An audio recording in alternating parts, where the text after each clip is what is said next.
You ready?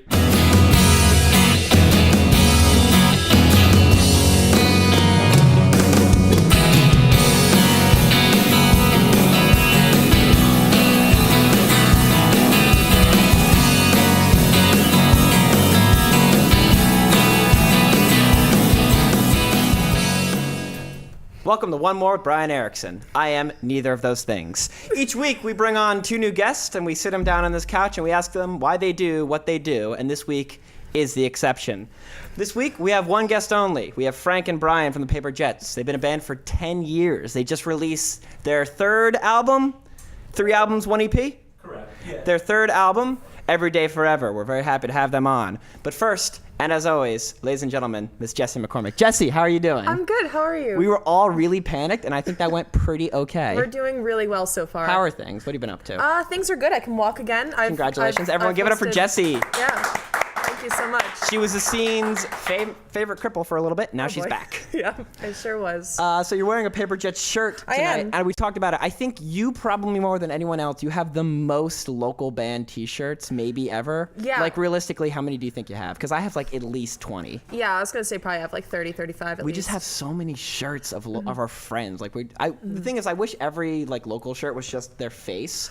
That would be fun. So I could just wear all my friends' faces all the time. Have you seen the Emily Grove shirt? Oh, with the really big eyes? Yeah, so Emily Grove, a local musician, she's a wonderful talent. Her shirt is like the Misfits logo, but just her giant face, and it's just my favorite thing ever. I wish I could just wear my friends' faces all the time. I love it, yeah. Yeah, I mean, we're talking like Fern maintains Paper Jet's best t-shirt in the area. What do you think? It's very. I actually I made a joke before that it was laundry day and this is the only thing I had to wear, but I do actually wear this shirt all the time. It's very soft. It's a great t-shirt. Yeah. So Paper Jets, you guys, great t-shirts. We'll talk about the music though. I don't know. What was my favorite local band t-shirt? Frey Brigade got a great shirt, but that's all bleach stained and uncomfy to wear, but it looks cool. I am a fan of my Joe Smith shirt. She's not exactly local, but she plays around here all the time. She plays in like Let's Get Folked Up all the time. Beautiful country artist, also very soft. I'm actually a very big fan of my Seesaw shirt. That's the one that started all of it. Seesaw. Well, that's a professional band. They're Seesaw. They're big. They're top tier. No one knows them. It makes me sad. Well, I mean, I feel like because they're from Madison, I feel like they have. I think they do have a pretty big following in Madison. I'm gonna have Wisconsin. to like go to Wisconsin and go to a Seesaw show. Is that the only reason you would go to Wisconsin is for Seesaw? I mean, you could also get some great crackle, which is a type of dessert that they have in Wisconsin. I had a friend from Wisconsin in college. Can't say I know what crackle is. Neither do I, but I ate a bunch of it in college. We're not here to talk about what I ate in college, though, Jessie. We're here to talk about One More. Ladies and gentlemen, this is the season finale of One More. We've been doing this for far too long, I think we can all agree.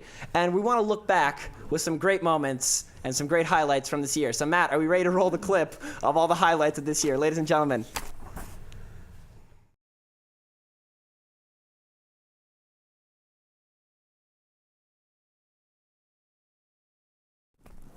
Yep, those were all those great clips of highlights from this year of One More with Brian Erickson. What a beautiful montage of clips that we. You know what? It was so great. I want to see it again. Matt, roll the clip. Nope. Not gonna do it? Damn it. All right. Well, before we bring on our first and only guest this week, we have word from our sponsors. Jessie. This week's episode of One More is brought to you by the Asbury Park Music Foundation. Asbury Park Music Foundation raises money to support youth music programs throughout Asbury Park that provide lasting skills, self-confidence, and life-changing experiences for underserved kids in our community. I don't know which camera I am, so I'm looking in both of them. All of them. The Asbury Park Music Foundation also sponsors events such as Suburbia Friday Night, in which brings a mix of hip-hop and rock on the first Friday of every month, as well as Sunday Sessions, which features prominent acoustic performers. If you're interested in keeping Asbury Park's legacy of music alive by making a meaningful difference for the underserved youth in our community, head to asburyparkmusiclives.org to make a donation. And while you're there, pick up a Music Saved Asbury Park t-shirt. All proceeds make it possible to support Music Saved My Life youth programs. Thank you so much. Jim, as always, thank you for letting us do this ridiculous thing week in and week out and never yelling at us for making a mess of this wonderful room. Ladies and gentlemen, as I said before, they've been a band for 10 years. 3 albums, 1 EP-ish. Their latest album, Every Day Forever, came out December 7th. They're one of my favorites. Let's bring on Frank and Brian of the Paper Jets. All right. Let's bring on the boys. Pretty solid, right? Yeah, that was really good. Okay, Frank. Thanks for coming on, brother. All right. Should we, are these our mics? Well, you can use this one. Woo! The couch is broken, ladies and You know, gentlemen. I've never actually sat on the couch. It's really before. low, isn't it? It's not good for tall guys like Yeah, you and me. no, But no, hey, it's we make not. do with what we got. Yeah. Jim, thank you for the couch. Yeah, yes, thank you. Are we looking Wow. for a new couch? I'm sure a member of the Burns can donate a new couch, and if anyone else has a couch to donate, we have a lot of couch. Listen, we don't want to talk about our couch scenarios, okay? Billy just moved into a new house, and we've been making those couches count. All right, Paper Jets. Yes. Brian, Frank, let's do it. Can we do the thing? Can I see the album real quick? Yeah. Let's get to Zoom. Liam, you ready? You got this? Every Day Forever, their latest album. It came out on December 7th. But don't say it. I'm sorry, we need silence. Are we good? How's it look? Good? All right. Is all right? Every Day Forever came out December 7th. It's been on near constant loop in my car as I've been driving around. It's a wonderful record. Yeah, well, you've seen just the Spotify.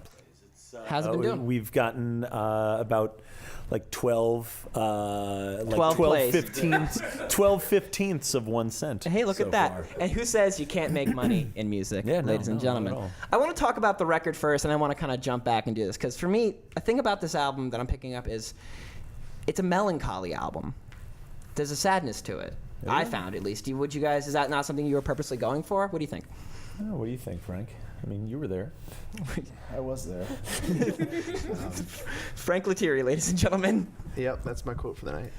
I think at times. Are those the new Doc Martens? Yeah, they are. Okay, Brian, I'm sorry. whose interview is this? I'm sorry. Come on. It is I think at times a melancholy record. Like, it seems to be, I don't know. Like Wonderful Love, I think. Wonderful has Love is that. really sad. I mean, My Gemini Heart, the closing track, there's a lot of, I don't know. It's a very reflective song. I think. Reflective is a good word for it, kind of reflecting back on, like, almost mistakes or, like, the regrets of life. Is that something you guys were looking for in the record? Well, or Brian is our lyricist, so. Brian, do you want to talk about the lyrics? I didn't Not really. really. No, I guess. No, I'm all right. All right, well, that's been our episode. Thank you so much for joining us. No, I guess that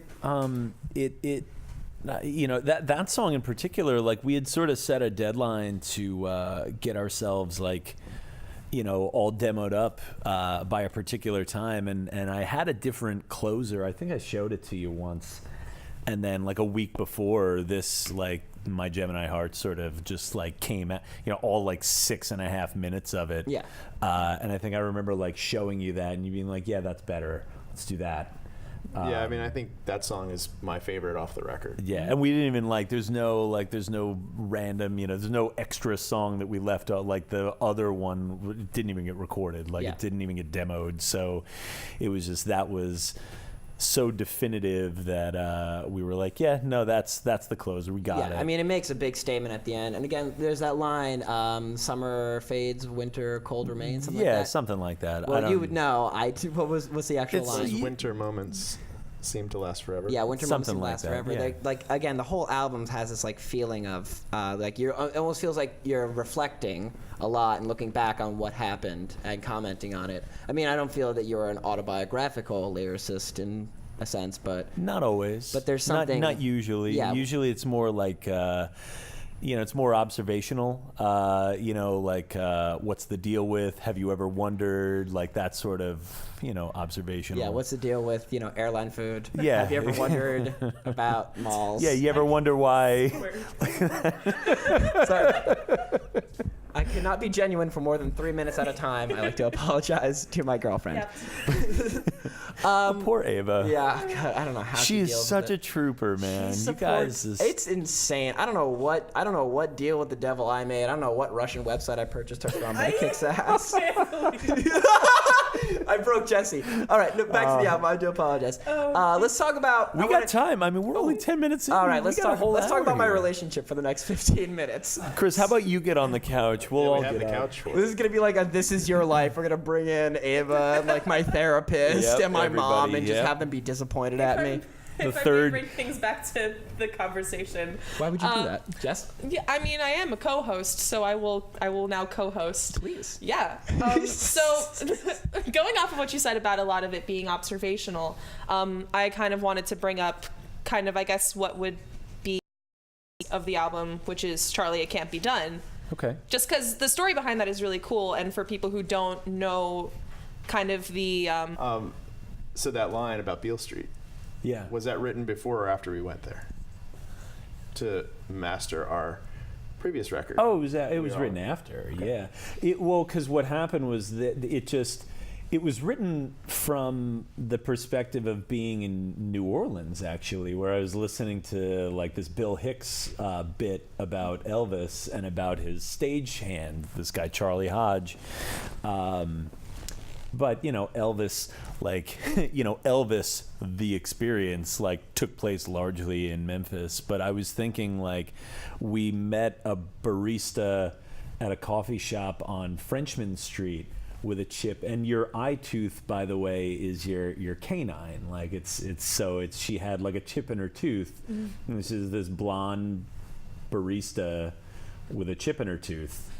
But it didn't, it's just saying, to put it in Memphis made more sense. Okay. Because it made more sense to the narrative. But that was a real life thing, just this blonde barista with a chipped tooth. So a little bit of reality making its way into the song. As I was kind of listening to the thing that, made me figure out at least the lyrics, the demo of it was a lot different. Mm-hmm. And it turned into, I can't credit you and Mike and even Scott too, because we played it a little differently before when we were kind of working it up before he got there. That it's really the music and the arrangement of it is really. I had almost nothing to do with it. It was the other three guys that really were like, no, let's do this, because. If the demo ever came out, you'd be like, oh yeah, this sounds like something that's just kind of, you hide it on the back end of the album. It didn't really have... It didn't have the hit.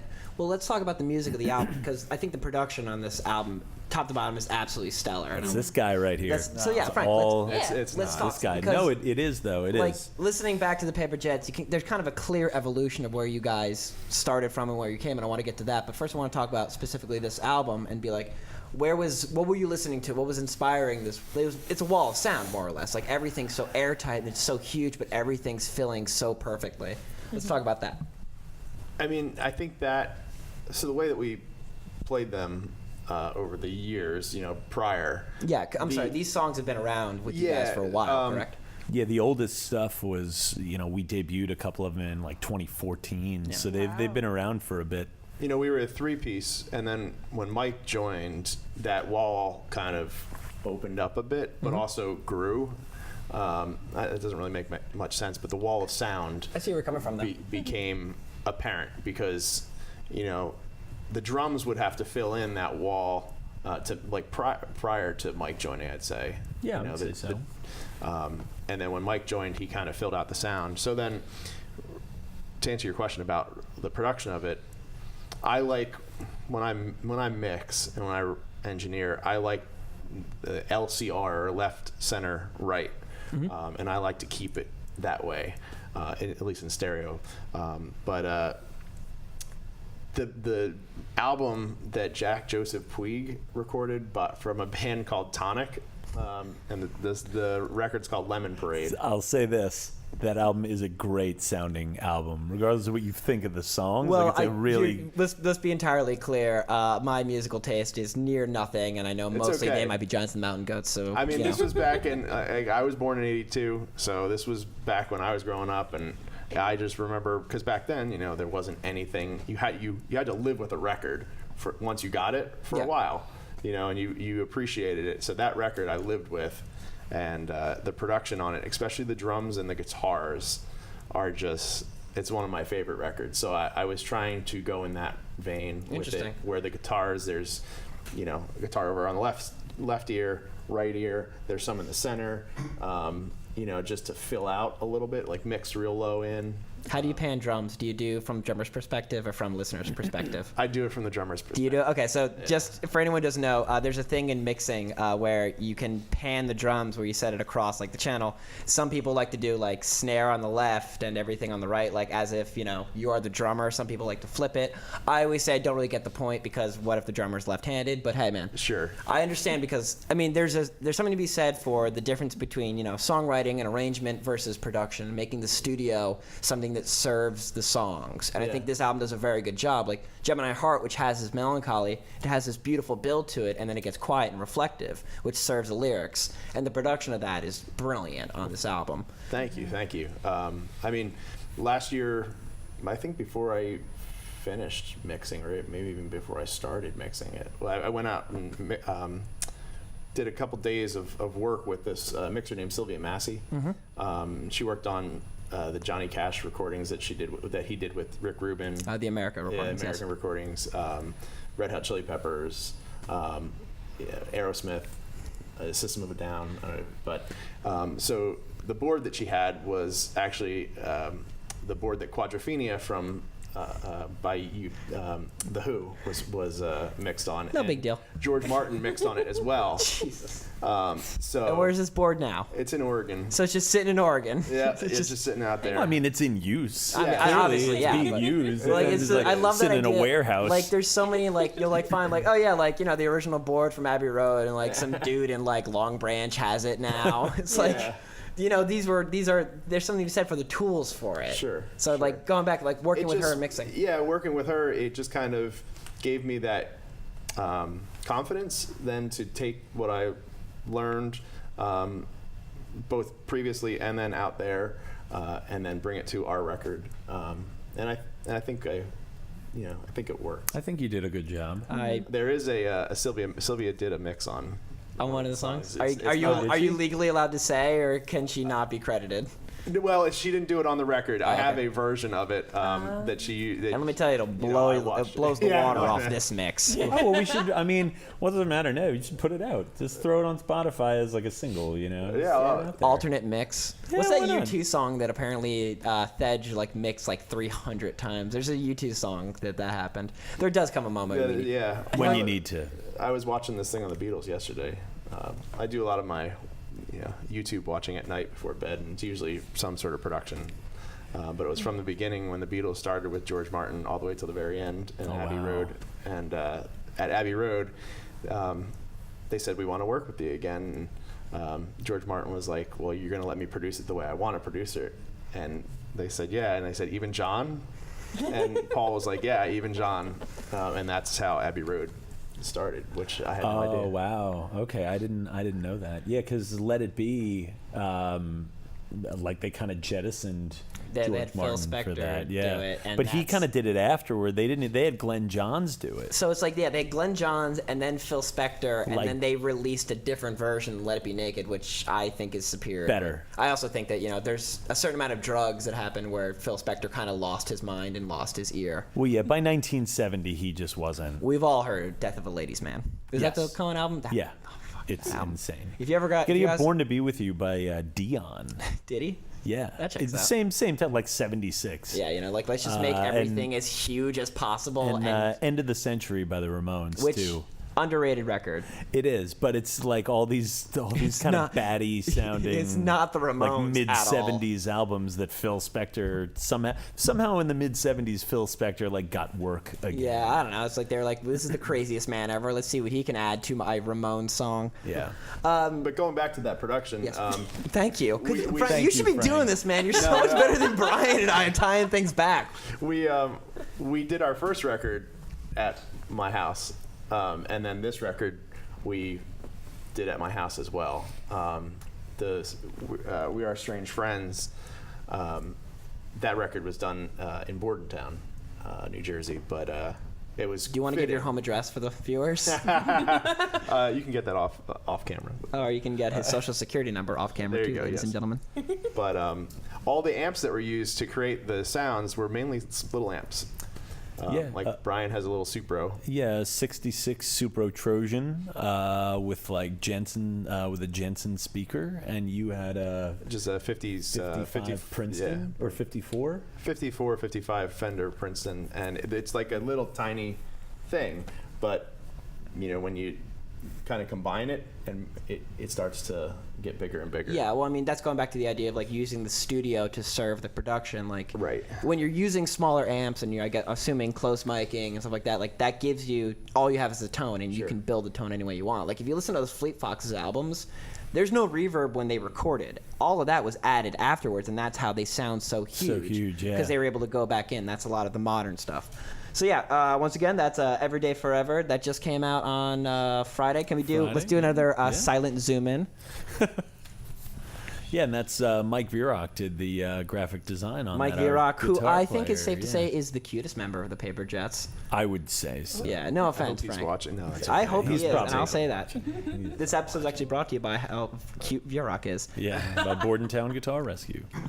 Yeah, I need to go. I need to go sometime. You should go. I have to get- You really I have- should. Everybody should go. It's I a have a really thing I need to cool do with my shop. bass that I want him to do. So we're gonna keep talking to the Paper Jets. I want to talk about the album after and for a little bit. I want to keep talk about the career and the span. But before that, we have another word from our sponsors. Jesse. Hi. OneMore is also sponsored by You Don't Know Jersey. Founded in 2010 by Alice and Ed Maziak, You Don't Know Jersey Nailed has it. been covering all the best music, sports, food, art, and cultural events that the Garden State has to offer for nearly a decade. Hey Liam, would you like to know where you can find the best spot to cut down your own piney spruce and prop it up in your living room this holiday season? Of course you would. Hey Matt, weren't you wondering if there was a bar that was hosting some show celebrating how wonderful 2018 has been, featuring all the best local talent? He stonewalled her, ladies and gentlemen. So whether you're in High Point, Cape May, or anywhere in Matt between, Smith, check out Lady YouDon'tKnowJersey.com for all the latest. You don't know Jersey, but we sure do. Chris, over to you. Oh, you're gonna say I something, would Frank? say they've always treated us so wonderfully. Oh yeah. Oh, you Alice don't know and Ed. Jersey? Yeah, Alice and Ed. What? What was it? I was just last gonna name? give them love. Alice and Alice Ed. and What? Maziak. Maziak. Listen, Brian. I've been doing it for 6 months. I finally got it down. It only took me 5 months. Yeah. It took me the first try. Yeah, shut up, So, Pizza with Jesse. the band. Yeah, is it still going? Well, we did one. I know, but when we went to is it still Federico's, like going? I Pizza with wrote the a band? pizza with the band. Yeah, but is it for still them. going? Yeah, the Burns Yeah. did one a couple of Okay, weeks ago. cool. Yeah. Um, Oh yeah. You I also wanna wanna do one? say- You want to Yeah, do we'll do another? another. We can do another one. Let's do another. Well, I get some pizza. We can get some pizza. Invite go to Alice and Ed. We don't need to like do interviews. You can just grab pizza with them. They're Well, good people they're like that. nice people, Yeah. and they're good to have a meal with. Yeah, they're Like, wonderful to fine. talk to. Yeah. No, But this is not do it. about Alice and Ed. Alice Mazick. and Mazzy. We've had them on the show before. They're wonderful They're people. fine. We We'll get get it. them back. We love you guys. I want to talk about the Paper Jets because again, you two are the only two remaining original members. Matriculating The matriculating members. members. So you guys have been around for 10 years. Let's do like Founding a members. let's do like a brief timeline and then let's kind of explore. Well, Frank was born in 1982. Damn it, Brian. So you guys got started in 2008-ish. Well, we got started. Frank and I went to college together. The brief prehistory is we went to college together. We met at the radio station, and we did an independent study. Which was really, I mean, if we're all being honest, because I needed credits. Independent studies are all And BS. I was an the acting easiest major, way to so I get- didn't even need yeah. that. Don't Yeah, worry about no, there was no independent studies. we It was just- all independent it. We studies. just stretched. Yeah. Sun salutations, and if you did it well enough, you got an A. That was it. I didn't even do them well. Anyway, sorry. Continue. But so Frank kind of proposed this independent study where we make an album, and so there is an album. Like there's this set of 10 songs that we recorded back in like 2005. Does that exist anywhere or no? Yeah, I can send. It doesn't exist anywhere out on the internet or Which- out in yeah, the world. that's I what I mean. mean, I could send it to you. You have like a if you CD want. copy of that? I mean, sure. Yeah, we got the MP3s. Bill found the multi-tracks. There was a song called, oh goodness, a song called "So Unreal." We're in college, relax. Listen. We're like 20 years old. But now yeah, you're Bill 25. found the mixes, the multis for that. We were looking for that for a very long time. I think So that's you the two only kind one. of, for credits, made an album, and how'd the Paper Jets like get going? Because you weren't the primary songwriter at first, if I'm not mistaken. Well, it was, we kind of like Frank wrote on that for the college thing. I wrote 4, Frank wrote 4, and Bill wrote 1. Bill Lambusta, Bill Lambusta, yeah, wrote a founding member of Yes. Paper Jets, host of Great Albums podcast. Yes. Member of Scout. Yes. Small Planet Radio. Yeah, that also. Is that it? Small Planet Radio? For now, it is. Yeah, Okay. for now. Anyway, sorry. But yeah, and I mean, we had a few, like, we kind of, took a few stabs at, like, bands that, different names and lineups, but it was basically Frank, Bill, and myself for, a little while. And it in 2008, when we got Scotty, our bass player, who's different from Scott, our current bass player. We have two bass players named Scott. Dime a dozen. Well, if we're going through the history, I mean, we have to talk about the Sly figurines. Nah, well, I mean, that was Unfortunately, now we have to talk about. We kind of Sly had like figurines. a bunch of, couple bands under different, basically the same band with a few different. And Sly few different Figurines was one of the was names. one of the That's other I gotta say, names. that's not the worst band name I've ever heard. It's not, but it's not the best. And we didn't, we didn't record anything. It wasn't really like, it was just, everything was kind of leading up to the Paper Jets. And I think when we finally started it, October of 2008 was our first show. It was very important because we had spent, at that point, 3 years doing recordings and not getting anything out. So we very quickly were like, yeah, let's all, write and record some of our own stuff and then bring it together over a weekend.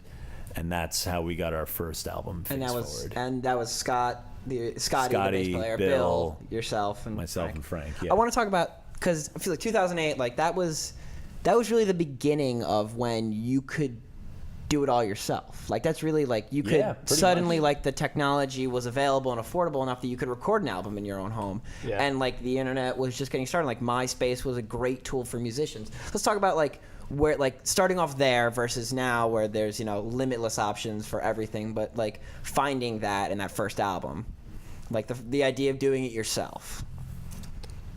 Yeah, I mean, I think doing it yourself, we obviously didn't have the budget. We were all broke Yeah. to go into a studio. And Not a lot's changed. In that for Ronnie.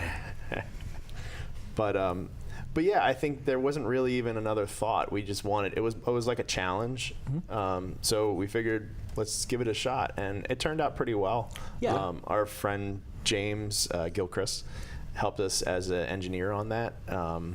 And that was kind of like the beginning, and we've kind of grown every record since. Yeah, only album Jeff hasn't doesn't have a co-write on either.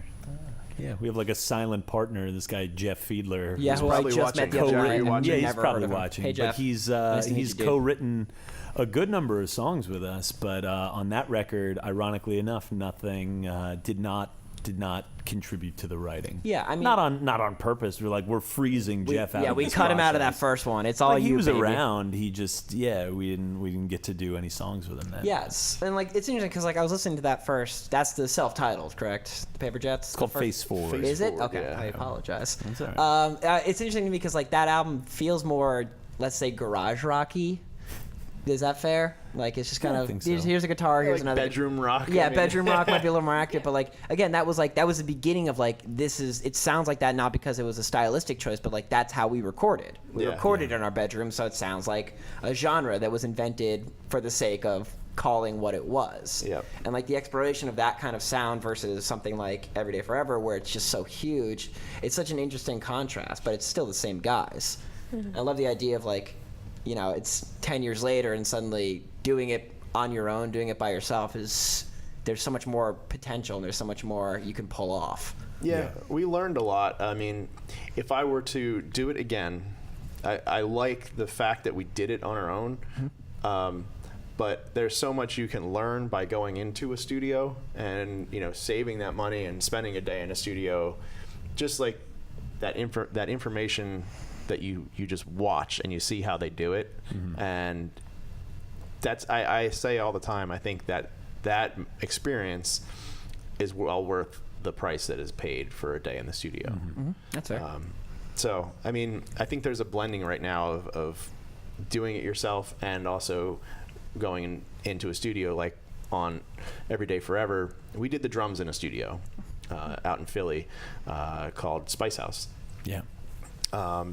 And we did that by choice because drums, in my opinion, make the sound of the record. As an engineer and a drummer, that's Yeah, a shocking opinion. they have the biggest impact on how the record will sound. If the drums sound like crap, then the record's going to sound like crap.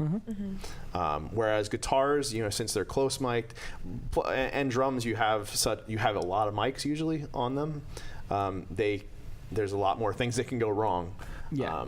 Whereas if you just single mic a guitar amp, you have more control. Yeah, you're gonna no matter it's gonna happen and you can fix it. But like drums, you can't really punch in. And the post. room influences so much of that sound. Like the sound of that Spice House room is all over that record.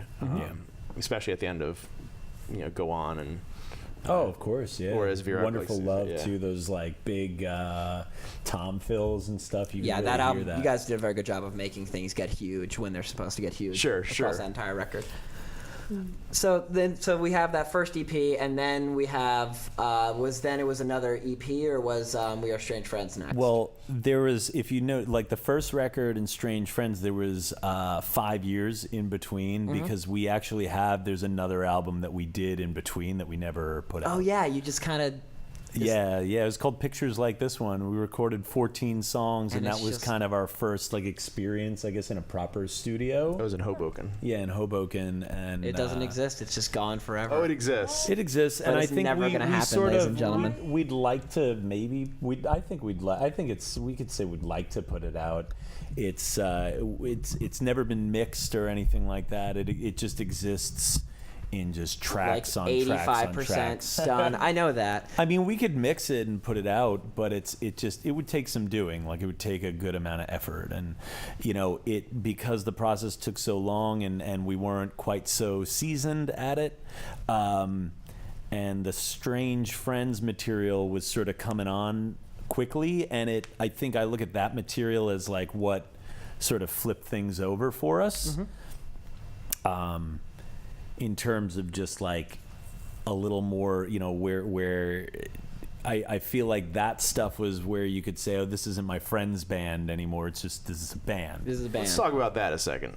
The Friends band stigma. That's like a pet peeve I of just mine. mean No, like I know. songwriting that you could take more seriously. Are we gonna and witness that a band sounds- argument live on OneMore? Because No, I've always no, wanted no. one No, of these. no, it's not. But that's something that always, it's like, what does that even mean? Like, what does a Friends band mean? Well, I get that. Well, in I think sense, the stigma of being like, oh yeah, this is my friend's band. I mean, the and Rolling it's- Stones are somebody's friend's Yeah, band. but I mean, it's my friend's band, meaning like, here's songs that aren't that great and recordings that, to use your words, sound like crap, and I think when you say this is a friend's band, like you set your expectations pretty low. Sure, where sure. you say just listen to this, and you kind of have a more realistic set of expectations of what it could sound like. And so to me, the Strange Friends experience, and even kind of going to you, because at that point too, like Bill was gone, and even Scotty was kind of out for a little bit, and he came back. Like, it was just you and me, and I think Bill Greenwood was part of the discussion too, our manager. Yeah. But we were like, do we take this and try and like finish it, this record we've been plugging away at for a few years, or do we, here's this new stuff that might be a little more exciting, might play better to like an audience, might get us a little further. And we kind of made that hard decision to say, you know what, let's just table the one and and do the other. Plus, we didn't want to mix it. Yeah, I get that when you're tired of listening to something and like you don't feel passionate about it anymore, and like Well, the it was- arduous yeah. process of mixing. It was which- recorded in Cubase, correct? Yeah, which is a little bit of an outdated. So, like Platform. transferring it to another program. Does your brother have Cubase? I don't think Firehouse? so. Not that I know of. Look, okay, let's be clear about me and production. My favorite album was recorded onto a boombox, and that's as far as my engineering abilities go. Well, I just wonder, because that would make life a lot easier. We could go to him You can- and at least maybe make sense of this. You can ask him. He may. I do. I Scott do not Kammerer know. still has it, correct? Yeah, but Scott Kammerer just had a newborn. So, Yes. like, he's the guy who produced the record for us. He's got a baby. So Yeah, he has a He's got young- time to Well, export he an has- album yeah, from an he has- outdated recording Well, yeah, software. he has like a 5-year-old and a new and like a 2-month-old. So he's pretty busy these days. I imagine so. So sorry. We Are All Strange Friends. That was the next record. Yeah. And who's on that one? Because there's been some, it's been in and out. I can't keep track. I wonder if you guys have a bit of a hard time keeping track. No, I know I keep track of that stuff. So we started, when was that recorded? 2011? 2011, yeah. We recorded it in a hurricane. Yeah, Hurricane Irene. That's when the drums were recorded. That's, that gives you something. There's something in there. Yeah, so we did that all. We've done the drums for the last 2 records all in one day. Yeah. Frank just knows. Is that you stating a fact or bragging a little bit? It's not bragging. It's just it's just the fact like we can just get them done, and then you have. It's almost like it paves the road for everything else. But it's more of just being budget conscious. Yeah, absolutely. But I thought that was cool to record in the hurricane, and luckily the studio didn't lose power. Thank goodness. That was Frank doing the drums. That was Tim Ryan doing the keyboards and piano. Yeah. And that was myself doing because we didn't have Bill anymore, so I actually did all. That was like my what is the one where they just have Keith Richards? Let It Bleed. Is Let It Bleed just Keith Richards? I think so, yeah. So that was my Let It Bleed, where I got to do all the guitars on that one. And, maybe like also Ghost play the bass, because our bass player wasn't around. Because he also, like, he had like a newborn at the time, so he was kind of in and out. So he just sort of left it to us. Yeah, and you just said earlier that you felt like that was an album. You scrapped that last album because you felt like this was more towards what you were going for. And I feel like there is much more congruency between that and, this release and the other EP. Well, I mean, at our show on Friday, we still played like, 4 songs from Strange Friends. So I mean, we still like. What's the idea of like when you discover, let's say you discover your sound, because you guys kind of fell into what I think the Paper Jets are as a band on that record. What was it like discovering that? What did you find? I was excited. Yeah, I was excited. But like, what is that to you? That sound? What was that exploration, and where did it go?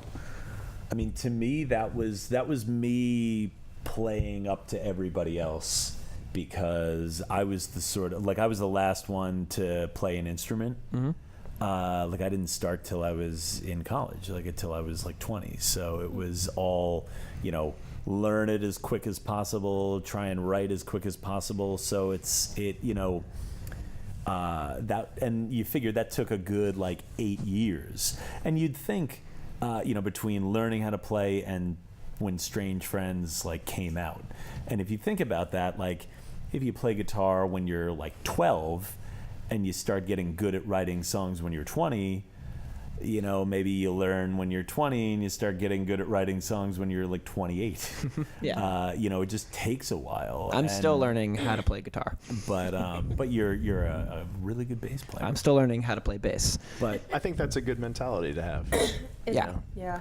I mean, that's you're taking a much more Zen approach than I am. I knew you were kidding, but yeah, I respect that. Yeah, I mean, that's where, for me, that album is where you guys, it's where let's call it power pop kicked in. I mean, for lack of a better term, I find genre to be a frivolous conversation because there is no genre anymore. Everything is what it is. But that's where you guys found this, the huge wall of sound. That's where the songwriting got, powerful, but it still maintains the hooks and all that. But there was, a weirdness to that one that I'm kind of still proud of. Yeah. There was some, weird synth stuff, and there's, kind of mathy guitar parts on a song or two. There's, it was as much like a genre experiment too, to be oh yeah, this is, not a pastiche, but just figuring out how to get the sound that's going on in your head to actually translate on a record. Yeah. I mean, that record was very much Brian, just exploding. But that was like I said, that was me trying to kind of play up to everybody else. And Frank had been playing drums. You've been playing drums for years, and even thinking about Bill, been playing guitar since he was a kid, and so it was I was sort of the latecomer, and so I needed to just have something to be okay, now I can. I have joined the ranks, and I can now do what you guys do. Yeah. Well, it was definitely your vision on that record, and it was pretty neat, because he would go in and oftentimes work with Jeff Serafinis, Oh yeah, the other the co-engineer on that record. Yeah, and you would just by yourself go all the night two of you, long, and just do vocals and guitar and really just like mess around. Yeah, well, I mean, like, there comes a moment where you have the time where exploring in the studio is very, it's very important. I mean, my band, The Burnt, we kind of keep giving ourselves unintentional deadlines, so we don't have as much time to explore as I think No, but we that's want. important too. Yeah. I think. I mean, there comes a time where, like, you're just kind of beating your head against the wall and recording the same song and finding different arrangements and all that. You do have to throw it out, but I like this idea of finding that sound almost unintentionally. Just like suddenly you look back and be like, oh, this is what we were doing, and then trying to like reverse engineer and figure out what it was that you were doing to get that. And then there was, so after that album was that was the Paper Jet EP, the self-titled. Is there a self-titled? Almost, no, there's no self. We don't self-title. I don't know why I've imagined that there's a self-titled EP, but I'm going to hold on to it anyway. It's a secret album. Maybe one day. Maybe one day. In 2030, check it out. Sure. So the next record, reunion. the next record was Almost 9. okay, and who was on that one? That was everybody, right? That was a little bit of everybody. That was Just everyone. Well, that was John Paul, George Ringo, Well, we had Keith. We had a couple of songs left over from, if I'm remembering from correctly, Strange Friends, Strange Elizabeth Friends. Distressed, and Of an Extrovert. So that was you, me, and Tim, and Bill was on that. Bill was on Elizabeth Distressed also. Like, we had done that. We had started with Bill in it, and then he left kind of like very early on, but we got like his guitar on that song and on Set of Rules on Strange Friends also. Set of Rules. So Set of Rules. we so he's like on a little bit.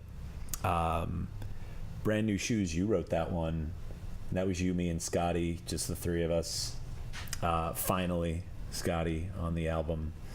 And Joe Don't Let Me was the same way. Joe Don't Let Me, Tim wrote that one. And he's like, he's in the beginning, like his voice is in the beginning, that little like acoustic, like that's his voice, and you hear him kind of mess up, and then the band like kicks in, and that was recorded after he died. So it's just me, Frank, and Scotty, and we sort of were able to cut like his vocal from that demo and kind of stick it in the background over the choruses. So it was, I guess you could say he's on it. And that was kind of a fun one because that, like, Scotty played guitar and I played the bass on that one. So we kind of flipped a little bit. And that record was kind of a placeholder, if you will, because we had some success with Cooking Up an Accident on a commercial radio station.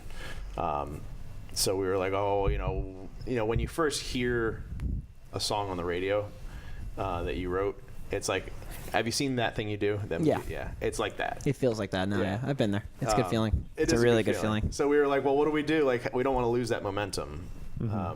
So we figured, Kind of just almost Frankensteined an album out of just whatever was lying around. It's like, this is what we got. Like, Frank had a song, we wanted to sort of pay tribute to Tim, and we had a couple other songs that we still played live from, that didn't make the record. So we're like, here's something cool. And we were also at the time that was sort of around the same time that we started to become like part of, what's turned into this like scene here. We had started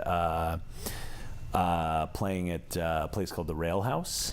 Oh, remember the Rail House? R.I.P. in peace, the Rail House. Oh, man. So we started playing at the Rail House, and we started meeting like other bands. It's we met Lowlight there, we met the Vaughns and Centennials. I feel like a Frey Brigade and Rose Boulevard. Frey Brigade and all those guys. God, we're old, aren't we? I mean, some are older than others. My favorite Smith song. But so I mean that little scene that was started, the Britney on Fire scene at the Rail House. That was a good. That was a good. Brittany, of course he was gonna mention you at some point. Well, no, but that was a really important thing. Yeah, no, for that us. was because a special think room. about this. So that was 2015. So at that point, we've been a band for 7 years. I mean, just throwing it against the wall. And seeing what, I mean, playing at just if there was a venue called the Shit Box, we would have played there. Yeah, you haven't played the Shitbox yet, dude? I did play that in Philadelphia. There was- Shitbox like yeah. 3 times this week. Yeah, What are dude, you like talking great about? tone in that room, man. Great tone. And I mean, there were some really good shows. Like we had like we ironically or amazingly always did pretty well in New York. Like at the bitter end, we always drew pretty well there. We still don't know how. Yeah, no idea. I don't think anyone knows how they do in Yeah. New York. But, Like, I'll look like- back on my own attendance and be like, who are all these I people? think they just like say, "Who are you here to see?" and then people just pick random names. Yeah, That's the only So way I can we- describe it. Yeah, I mean, so we had a couple really good shows in New York. We actually did pretty well in Philly too, here and there, like kind of a little bit up and down because for every Voltage Lounge there was like a Dobbs in there, but It's just the most like fire. old head scene comment Yeah. I've ever heard in my life. but until There's Yeah, I always know, one. but Every it- stone pony, there's a. so you should have done that in like a Tom Waits, for every stone pony there's a Well, I mean, Hennepin. I want to talk. So like you get radio play and you start doing it, and like we're talking like 5-6 years after the band started, and suddenly MySpace gone, Facebook is the main thing, Spotify's popping up, and suddenly this idea of doing it yourself is not only a thing you can do, it's a thing that everyone does. Yeah. Like there's no longer the label world, there's no longer the studio world. It's now however you can release it, however you can make it, it's only on you. Yeah. Let's talk about finding that, because you were a band that got started right when it got started, and now here we are, 2018, Spotify runs the world. Yeah. There's no such thing as fans anymore, and it's a nightmare. We're making 0.03 cents on the streams. Yeah. Like, what was that? How is that? Have you seen that evolution, and let's call it the music industry? I mean, it's been kind of interesting to be. I mean, how much are we really a part of that? But it's been You're part of it in interesting the sense to that you've sort been of, doing it for that long. have a foot on each side of that borderline. But I don't know. I don't really have a whole lot to say about I mean, it's just. If we were a band 50 years ago, then we'd be talking about like singles, 45s and LPs and stuff. So it's just like anything That's where else. it's gone. I mean, yeah, it But kind of all came back around. But like anything else, you just try to do what you can with what you've got and what's available to you in terms of like reaching out to people. So it's however people, it would have been a really bad move to release Strange Friends on cassette and be stubborn. Not in and some communities. Well, but to be like, oh well, we're just we're old school. We only put it out on cassette. It's like don't let your own taste and aesthetic let you allow you to be stubborn. Yeah. Evolve with it, or at least accept that there are things that you may not like, but you can still use in your favor. And I think like in any other form of art, the artist is going to do it no matter what.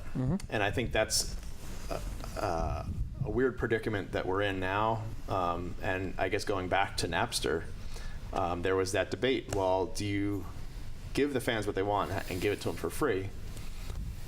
And I believe there were certain artists, like I think Dave Matthews and Alanis Morissette, took that route. But Metallica, don't quote me on that, but I think Metallica definitely were like, no, we deserve to be supported.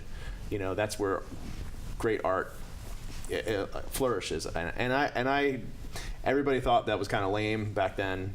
They were right, though. But they were right. Unpopular opinion, they were right. Metallica? Metallica was Kind of, right. yeah, Like but- they were right. Like they had a point. They didn't go about it in maybe the best way. Well, Lars Ulrich was a dick. What a surprise. Yeah. But Wait. Breaking news. Rewind. Yeah, right. No, there's But- merit to both Yeah. sides of it. Like yes, definitely give people what they want. Like everyone wants to hear music. Everyone is constantly creating, but like it can be thankless sometimes to be a musician to make art because like you don't get a lot in return. But like, yeah. so it really just depends on which part of that you favor more. And I think Yeah. that the one part of it is that record labels, at least majors, aren't willing to take risks anymore. Whereas before, they may have been, and you would have been signed or even looked at and then dropped or whatever. But there's a lot of records that I'm sure you love that never saw any type of commercial success. Yeah, Yeah. I mean, that's kind of a requirement for my taste. It's Yeah. like, was it popular? Get that shit out of here. No. That's. Yeah. I'm not that much of a contrarian, but I'm getting worse in my old age. So I think going off of You're Spotify like now. 24, dude. Listen, I'm about to turn 25. My eyes are ageless, and I feel the sands of time weighing me down every day of my life. Don't worry about it. I I'm think that- already grumbling about these dang millennials with their frickin' avocado toast. Am I right, folks? Well, there's that. What is it called? The millennial whoop. The millennial It's like that. Yeah. Oh man! Oh, we gotta cut that out. That really dated you, brother. Have you heard of this yeet? But it's an actual term. Oh wow. No, I know what you mean. And again, Like the songs, they always had that sing along type Yeah, of thing, there's and always- that caught on. I mean, but Oh, there's yeah. been sing-alongs and songs. Sure. Yeah, there's always been songs where there's always a big part where a chorus is supposed to come in when they play it live, or in the background they've got like a big group of people. I do say I miss the good old days, and this coming back slightly, I miss the good old days when there was a song going on and there was a chorus and there was just someone riffing around the chorus. You know what I mean? Like there was like the one guy in the background being like, yeah, and like while everyone else is singing it. I miss Boys to Men? Yeah. You know what I mean? much, yeah. The good that old was the days good of old Boys days. to Men. So I mean, yeah, we're talking about this like 25 years old. Yeah, yeah. You know what? I retract We're as that. I retract far the away joke. from that. We are as far away now from 25 years old? No. I mean, boy, what Cooley High Harmony? When did that come out? Like 93, 94? That. I was a far- baby. My we're mom was about- blasting Boy to Men. That's Oh a my Boy to God. Men. About as far away from that now as that was from the White Album when that came out. God damn. That put us all in perspective. Yeah. And I mean, one more thing. I yes, think please, to Frank, cap it off, please, though, Frank, before we all it's just never been grumble. it's never been easier to make good sounding recordings, but it's never been harder to stand out because there's so much Yeah, it's endless. material and so much access to that material. So that's a puzzle that The main band is a rock band in the year 2018, and that kicks your ass Good a little for bit, you. right? But there's always this idea that somewhere out there, there's someone who needs to hear your music, whether they realize it or not. And now Absolutely. it's never been easier. We're gonna wrap up real quick, but before that, I do want to do our event, and then we're gonna talk a little bit more about where you guys are at now, and we're gonna wrap up a little bit. So before that, Jesse, you want to read us 3 pages of events? Jesse. I would be delighted. These are the notable events for the remainder of 2018. This is called nap time. I'm gonna check my Twitter. Everyone get comfy. Shut up, Chris. My friend Juliet just tweeted me something. Can I begin? Monday, December 10th. Happy Mondays with the Mercury Brothers, Ben Resnick of We're Ghosts Now, and Scout at the Wonder Bar, and that's happening right now. Please go and watch the rest of this on your phone and get to the Wonder Bar. Matt Smith says it's okay. Matt Smith says it's okay to watch it on your phone and drive. Texting and driving is okay by Matt Smith. My lawyer says no. Matt Smith's lawyer. I say yes. We have so many events. We can't riff on everything. Tuesday, December 11th, Pam Flores, Catch Me If You Can, and Robert Ender at the Downtown at 8 p.m. And Mint 400 Records presents Free Indie Rock Night with The Components and Nicholas Murata of Shitheads Rainbow at Pet Shop in Jersey City. I love it. At 9 p.m. Wednesday, December 12th, happy birthday to Bill Greenwood, Bruce from Waiting on Mongo, Daryl from Quality Living, Jeanette from Community Center, and Jay Portizo, who runs everyone's sound in the entire town. Our former host, Danny Coleman, will be hosting Rocking Happy Hour at the Turnanog in Yep, and Hamilton. In Hamilton at 6 p.m. Thursday, December 13th. Happy birthday, Jay Gogues from the Adventuring Party. God, I love that band. The Asbury Park Music Foundation presents the 6th installment of Spilling the Tea, hosted by Jonathan T., featuring Blake Morgan, Michael Oskin, and Chris Brown, 8 p.m. Friday, December 14th, we have the Griffin House at the Saint at 6:30 p.m. Mint 400 Records presents Free Indie Rock Night at Stosh's, featuring Ruby Bones, Tony Saxon, Fairmount, and Stuyvesant. Stuyvesant. The neighborhood in Brooklyn. Neighborhood in Brooklyn. Cool. You learn something new every day. New Myths, Port Arthur, Tara Dente and the Blind Pilots, and Elaine Rasnake at the Music Ward in Pennsylvania, in Philly. Philadelphia, I will be there. That's exciting. In Philly at 7:30 p.m. Finding Phoebus releases their new single, I'm Not Okay, at the Surreal Creamery in New Brunswick, also featuring Long Life at 8 p.m. The Do-Rights at Hosen's, Sourland, Ellis Wilkinson, and Dave Mooney at John and Peters at 8 p.m. And Jenny Cat hosts the Cat Christmas Show to benefit Toys for Tots at Drewby's Grill and Pub at 9 p.m. There's so many, you guys. That's page 1. This is not even done with page 1 yet. Sunday, December 16th, we have Brunch at the Boards featuring Tara Dente and Brian Erickson. Never heard of him. At Langosta Lounge at 1 p.m. We have Champagne Jam at the Convention Hall at 5 p.m. We have the Vaughns on tour with Walkney at Crossroads. That's at 6 p.m. And then Danny Coleman's Rock On Radio 10th Annual Christmas Spectacular at COAradio.com, 7 p.m. Oh God, there's one more. Close out your weekend at the Scarlet Pub with Matt Pless, Jeff Linden, Joe Gallupo, and the Bad Blooms. Okay. Love me some Joe Gallupo. We love me some Joe Gallupo. Monday, December 17th, Poetry Night at the Wonder Bar featuring Sabrina Bainham, Clementine Von Radix, and Lindsay Marie, and that's at 8 p.m. Tuesday, December 18th, Kate Dressed Up, Mark Tappan, and Christine Mitchell at the Downtown. That's at 8 p.m. Wednesday, December 19th, we have Ella Ross, Absinthe Father, Jail Socks, and the Gettysburg Address, and that's at the Asbury Park Brewery at... Absinthe Father fucked real good. It's a good fucking I'll explain that. Absinthe Father made the Twitter of this band fucks. That band fucks. That's Absinthe Father. Oh my God, I'm such a big fan. Yeah, it kicks ass. Anyway, that's at 7 p.m. Carousel Arts presents one more night of support featuring Bent Matt Cook, Renee Maskin of Low Light. We have Fosa Fern and writer of such hits as I Do Fucking Hate You Guys. I did. You broke it. What is it? Oh no, poor Jesse. No, I got it. I did it all for the Nookie and Ada. I'm crying. It's a running joke. Dave Vargo did it all for the Nookie. What are we at? Anyway, Thursday, December 20th. Happy birthday, Chris Dubrow! Here he is, the birthday boy. Alice Wilkinson Band at Brighton Bar at 7 p.m. Taylor Tote, Chris Brown, Mackenzie Brown, Ashley McKinley, Sammy Kay, and Paul Rosevear of the Vice Rags get folked up at Langosta Lounge, and that's at 7:30 p.m. And then Cold Weather Company, Foxanne, and Man Dancing Solo at Barca City at 8 p.m. Friday, December 21st, Firehouse Christmas Party at the Chubby Pickle featuring Anchorette, Jesse McCormick, Never heard of her. Jess McDosco, Joey Henderson, Dave Mooney, Christine Palazzo, Joseph Alton Miller, PBR Street Gang, Fletsy Glass, Dana Helen Raminsky, Dan Amato and the Sentimental Gentleman, and Brian fucking Erickson. Bring food for the food drive. Bring coats for the coat drive, and bring your insatiable thirst for alcohol-soaked holiday music. $10 raffle tickets. All proceeds will benefit Lunch Break in Red Bank. For more details, go to lunchbreak.org, and that's at 7 p.m. Then we also have Brittany on Fire presents Alpha Rabbit, Scout, and Apollo Saunders at the Asbury Hotel, and that's at 8:30 p.m. Is there a fourth band, B? Dano. And Dano. And Dano. Saturday. All the shows.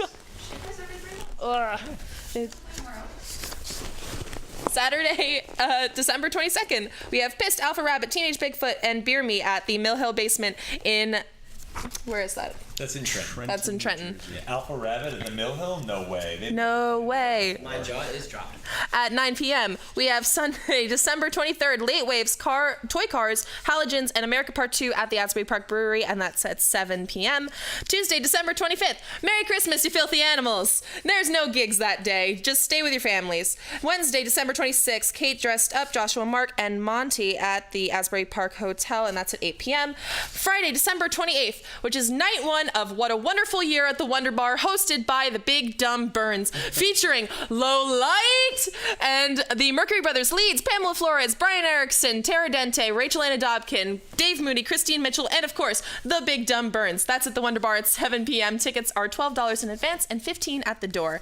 Saturday, December 29th is night 2 of What a Wonderful Year at the Wonder Bar, featuring Shady Streets Show Band and Des and the Swagmatics playing together as one band. The Vaughns... Same. Insane. I can't wait. It's going to be so good. The Vaughns, Bobby Mahoney and the Seventh Son, The Idea Men, Cranston Dean, Oil, Rob Connolly, Rick Barry, Emily Grove, and once again, The Burns. That's at the... Wheel me out. She's so close. Let her finish. If I had a nickel.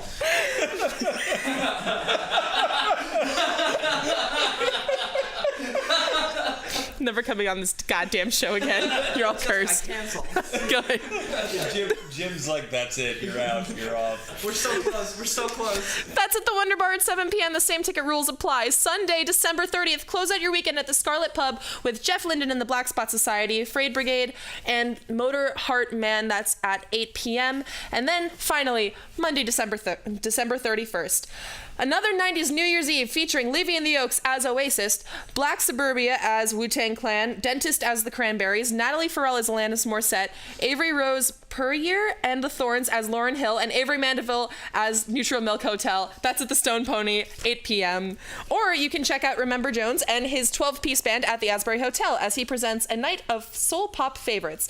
Open bar until midnight, 2 sets by Remember Jones, plenty of fun, dancing, drinking, and a lucky Birthday at Franklin Schoolhouse. Oh, Fuck yeah, you, that's right. 50. Yeah. Yeah, we love you. Thank you so much. We're gonna. I think we're gonna be there. Are you gonna be there? I think I am. With you, packed out the house. How did it feel 10 years later to have that moment? Frank? It was great. It was, Frank, ladies and gentlemen, thank you so much for joining us. No. it was a special night. Yeah. Brian? I mean, Oh, no, you could go ahead. you know, you really couldn't ask for more to cap off, you know, that decade. Yeah. I mean, well, it was a 700 cap room, so we could have probably asked for more. We could have asked a little harder. Be positive. No, I'm not. I'm joking. I'm sorry. I'm sorry if that was a bit gauche. Oh, gauche, you say, Will. But I want to look back. Like, you look back on all 10 years, and it leads up to that. You looking back on this band, what is something? I mean, the vague question. If do you have something you want to say first? Well, I was going to say at that show in particular, it was very important, I think, to us. I don't know. I mean, I don't want to speak for Mike and Scott. You know, even though, I mean, Scott's been in the band for 2.5 years. Mike's been in for like 3 or 4 at this point. Mm-hmm. But I think it was important to me, and I guess, you know, I assume for you too, that we have someone like Jeff, who's kind of been our behind-the-scenes guy for so long, like helping put together a lot of the songs, and, you know, kind of OGs like Bill and Kristen to sort of come up on stage. And your newest member, me, because I'm now in the band. Thank you Chris so much for having me. found his way on stage, and even, you know, because Brittany, like we said, we kind of owed her a lot, you know, to kind of introduce us to the scene, like come up and sing a song with us. Like the people that really, you know, were either part of the band or, you know, really helped give us a big push along the way. I think it was really important to kind of end with those people, you know, performing with us on stage, and just kind of, you know, in a way, like you get the family back together. And I think for me, it was important that we do it that way. It would have felt like something was missing. I mean, I feel like it still would have been a good show, but it wouldn't have had the emotional tie-in to us, at least, if we didn't have those people there with us. And I think the energy in that room definitely reflected that. I think we all felt that, the kind of nostalgia and like the love that the band had for everyone, you know, past and present. Yeah. Like filling in, there was something special there. And even, you know, you think about like how you said Alice and Ed have been really great to us over the years. You know, they were there. You know, Cool Dad, same thing. He had been kind of a old school Lanes guy, but he came out. That was a miracle. You know, for that, like that and was. He didn't grumble that much. Great job, Cool. No, he didn't grumble at all. Yeah, like no, but I mean, you know, and Bob Macon, who gave us our first interview back like a couple years ago, he was there, like taking pictures and videos and stuff. So the people that have been there over the years, just kind of giving us a boost. We're all there. Yeah, I mean, we definitely had highlights throughout the past decade, highlights and lowlights. And low light. Yeah. No, but that was definitely one of them. You know. Yeah, I mean, you really couldn't have asked for a better cap, and I don't know what, if anything, we'll do next. I mean, I know, like, we've already, Frank and I are gonna, you know, probably still do some stuff, but, you know, maybe not as the Paper Jets, maybe just like doing, I know we've got like a few, sort of studio project ideas we want to do, but Yeah. in terms of the Paper Jets, like getting back playing shows, I think that's going to be a real long time, if that happens. Sometimes you got to recharge. Yeah, absolutely. There does come a moment where 10 years in, it's hard to justify doing it the same way, if you will. It's like clear no longer like the idea of like playing, recording, and playing out, and in theory touring and all that. Not the method. And you've been doing it for long enough, you see where it goes. And it's maybe because there's 4 records and stuff like that. There were all these periods of like kind of heavy activity and long breaks and heavy activity and long. I feel like if we had, if you condense those 10 years into, half that time, I don't know. I don't know if that would have been to our benefit or to our detriment, and it would have just flamed out a lot sooner. But, you look back at that time, and I'd say it's been a mostly, like, largely positive experience. We learned a lot, and we're still here. So It's true. And frankly, like, what more can you get out of doing something like this other than positive experience for yourself? I mean, I don't know. I always feel in the end, when you're doing something, you should be doing it for yourself to make yourself happy and to feel creatively fulfilled. And I think you guys have kind of ended on a really high note with Every Day Forever with that release show. Yeah. So I just want to congratulate you both for doing something really, really Thank you. special and Thanks. something that I, as a musician, someone who's like, more or less still figuring it all out. Like, you guys have done something that I wish, if I pull off what you guys have pulled off with this, I will consider myself a success in my own way. So congratulations, you guys. Thanks very much. Before we wrap up, yes. Oh, I wanted to say too, the very first record that I got to make was an EP back in like 2006. Our friend Michelle and Frank actually was part of that. And I remember when we got the boxes of CDs, how 2006, like, really excited about the CDs, not about like Spotify or any of that. And I remember opening it up and saying to Michelle that, no matter what happens, like, this is permanent. Like, we did this no matter where we go in our lives. If we keep working together, if we don't keep working together, like, this sort of bounds us together, through time. And that might sound a little silly, but it's not inaccurate. And so, maybe to you and to the other Paper Jets, past and present, this is it. These records sort of tie us together no matter where we go from here. And that's important, and that's special, and that, really documents this past decade in a way that not everybody gets to do. And that's great. Frankly, I cannot think of a better way to end today. So I just want to say, Brian, Frank, thank you guys so much for being on today. Jesse, thank you for filling in. Thank and doing you, Frank. Yeah. Frank, No, really. real MVP. Thank you for asking me to do this independent study like 15 years ago. Well, thank you almost. for convincing me to. Well, and Yeah, because you said no the first time we asked you to join. The first few times, I think. Yeah. Frank said Frank played hard to get. So let that be a lesson to you. Never say no to Brian Erickson. Oh no! Don't you dare. All right. That's it. Ladies and gentlemen, Frank and Brian of the Paper Jets, Jesse McCormick, Christy Brow from Jim at the Asbury Park Music Foundation, Liam, Matt. That's been a season of OneMore with Brian Erickson, of whom I am not. And I'm going to end it with my own sign-off from my old podcast. Which camera am I looking at? Am I looking at that one, too? No, A big one. Hey, ladies and gentlemen, to misquote Jimmy Buffett, keep living and dying in 3/4 time. Have a good night.